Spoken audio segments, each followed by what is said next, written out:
Welcome back. Episode 18 of the Quiet Man series.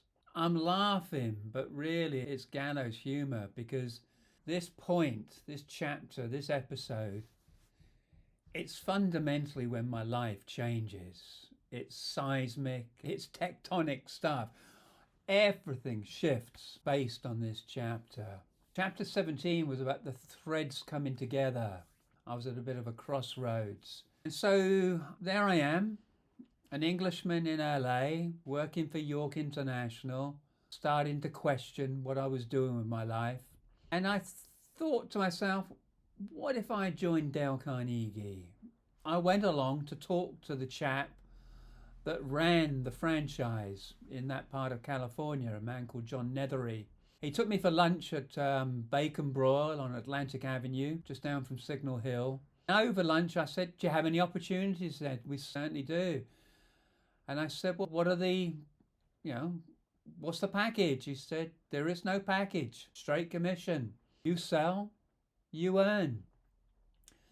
Now, I was probably on $60,000 a year, company car, company pension, company savings plan, health, dental. I had to mull this over.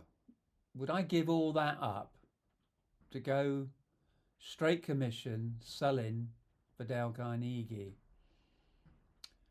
I went for a walk just along the bluff in Long Beach, mulled it over, and I got back to the apartment. I made the decision I was going to do it. So I gave up the security of essentially a corporate job to go work for Dale Carnegie on straight commission. And to start with, it was very inspirational because John was a very inspirational man. I can remember him telling me the story once about something called the General Sherman.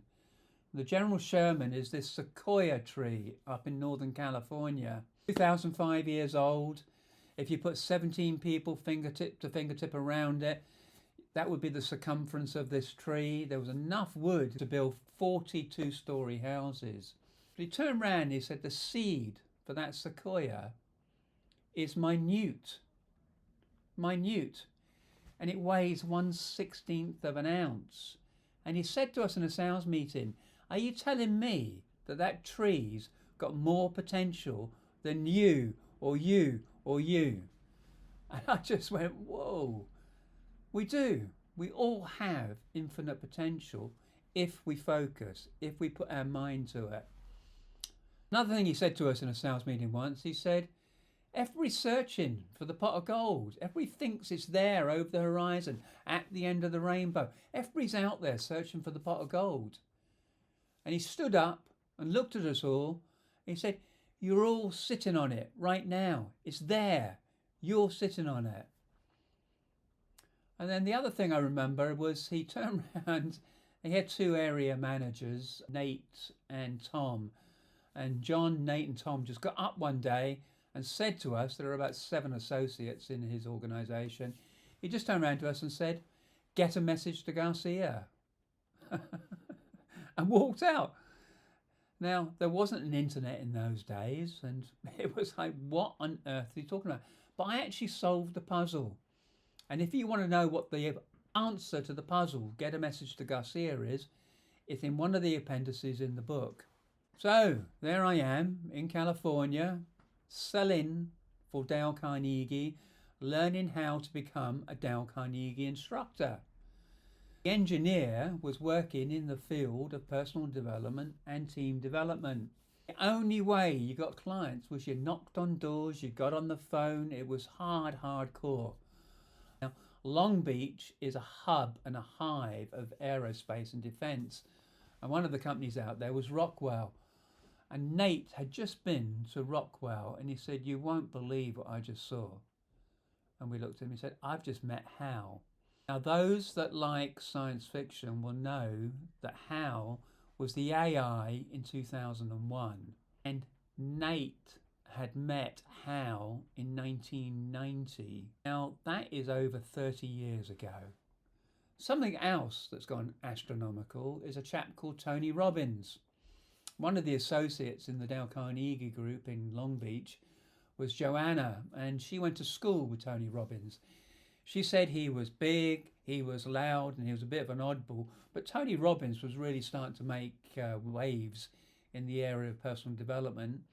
And 30 years later, boom. So the Englishman in Los Angeles has given up corporate security and is now working for Dale Carnegie on straight commission. In a fairy tale, the magic wand would be waved and they would say they lived happily. Well, I'm afraid it didn't quite work out that way. I went bankrupt. There's a lot more in the book on that, and I'm going to leave it there. So the lesson for this is a pot of gold is not over the horizon. It's not at the end of the rainbow. It's right there. It's within you. You too have the potential. And as you will find out, providing you stick with me on this, because there's still another 30 odd chapters to go on this, that potential can be realized. If you've liked this, give it a thumbs up. Please comment on it. Please share it with your friends. And I'll see you tomorrow for episode 19 of the Quiet Man series. Thank you very much.